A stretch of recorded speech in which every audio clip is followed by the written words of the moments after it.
Ooh, that looks tasty. Welcome folks, today the Hungry Gamer is back with another mini preview, and today we're talking about Gems of Iridescia. Iridescia, something like that, not quite sure. And this is published by Rock, Stone, and Dice, and designed by Roberto Panetta, illustrated by Sarah Freeds Conlon, and logo by Michael DeShaw. And I do apologize if I mispronounce any of those names. Now, what this game is this is a relatively simple contract fulfillment type game. And what you're going to be doing in this game is slowly kind of moving around this map. And on this map, you'll be getting to each turn, flip over 2 tiles. And after you started the game, you're always flipping over tiles that are adjacent to you. So you're going to be moving around on this map and collecting these tiles. And kind of the key here is you always have to either move adjacent to yourself, side to side, or up on the map. And eventually you're going to all be at the top of the map, and the tiles up there are all going to be gone, and the game's going to wind up ending. And each player is going to have their own kind of secret objectives that they're doing, and as they're going through, they're going to be collecting these tiles, as I said, and then also mining on these tiles. And as they mine these tiles, they'll be having to spend pickaxes that they're able to buy, but they'll be getting more and more gems if they roll well enough. And to facilitate this, there's a market of gems kind of on the right side of the board that are notated by dice. And every time you try to mine for dice, you gotta look at the number on the right and roll or beat that same number. But then as you get more and more gems, the number ticks up and goes higher and higher, so it becomes harder and harder to mine the gems. You also are going to get to sell gems at the end of each turn if you want. And those gems are going to sell based again on that number. So the higher the number, the harder they are to mine, but the more money that they're worth.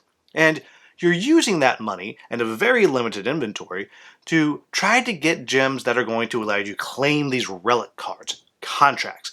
This relic needs 2 blues and 1 yellow gem. Boom, I got it. It's mine. But of course, you're really trying to balance, like I said, this very limited inventory you have, because you can't hold that many gems. So you're constantly trying to get as many gems as you can, but at the same time, sell those gems so you're making progress towards your contract, because again, you can only hold a few of the certain types, but you're trying to get certain tiles because you have this in-game scoring conditions that are based on what tiles you have collected. And then you also have this big tableau of items that you're able to buy, which are going to affect how you're able to pick up gems or do different things with your dice, etc., etc., etc. And so you're kind of managing your money that way. But at its core, you're simply going to be moving around the map, collecting tiles, mining gems, and buying all kinds of fun little toys. Eventually, you'll add up all of your points, and whoever has the most points is going to win. As I said, relatively simple. So, what do I like about this game? First of all, the version that I was sent is representative of the iridescent version, or the deluxe version.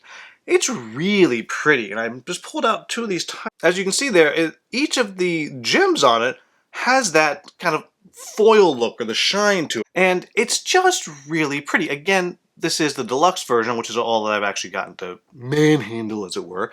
But it's got nice chunky bits in there, and it's really a lovely, pretty game. Same thing with just the art. I love the art. I think it's fantastic art. I love the look of every type of thing that you're going to see. The characters, the scenery. I love it. I love, love, love the way this game looks. Next thing I'm going to say is, it's a simple game to learn. It's not hard to learn. It's not hard to play. There are interesting choices as you're going through it. And you have to kind of decide, oh, which direction do I want to go? And you're trying to figure out, okay, wait, what are they going for? What is their hidden objective? But at its core, it's very simple and very easy to play.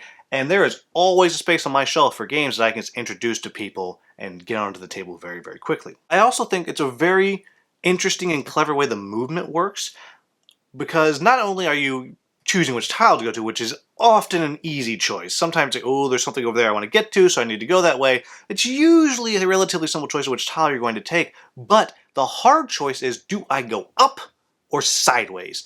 Because if you go up, you can't go back down. And you know that there's a wild tile in every single biome, or whatever the heck is being called. I'm going to use biome because it's a big fancy word. I sound smart. But you know there's a wild tile in all those. Maybe you want to try to chase that down. It's very, very, very clever and very interesting the way that kind of works. You can go up, you can't ever go back down, and I like that. I think it works pretty darn well. Also keeps the game moving. Now, I'm not a person that usually likes deduction. I'm not a deduction kind of guy. And I wouldn't call the hidden objectives in this game deduction, but I will say it is very interesting as you're playing through to try to figure out, okay, they're doing this. I bet they have an objective that's going to get them a whole bunch of points to get a bunch of blue tiles.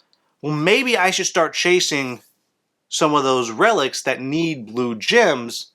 So I'm going to start going to these blue tiles and taking them as well, which is going to kind of do a double duty for me. And then, of course, sometimes you're wrong and you've maybe hamstrung yourself to try to stop them. It's a very light bit of deduction that I actually do find fairly interesting. Next thing I want to say is I really do enjoy the way you kind of have to manage your money in the gem market, because as you're trying to decide when to sell these gems, because, if I just wait just one more turn, they'll be worth more. But, of course, you play in like a 3 or 4 player game, you're pushing your luck a little bit because maybe it's set at 4 or it's set at 5. Like, I want to hit it at when it's at 6, but there's 2 people in between you, and then suddenly it ticks over, and then boom, you can sell them for 1 because it's going to loop over because the market's going to crash. After it is at 6, it'll flip back to 1. And I think that's very clever. You can judge and figure out and predict when that market will crash almost, because it's based on what the players do. And that kind of comes back to a little bit of hate drafting style stuff that I'm going to talk about in just a minute. And then the last thing I'll say is I love all the different items you can pick up. You're kind of building out a little tableau of stuff that you can use. I mean, a lot of them are, one use, whatever, but you're just building up these things that you can use, and trying to figure out when to use them is always fun and clever. So what are my quibbles with this game? First thing is, it's a very simple game.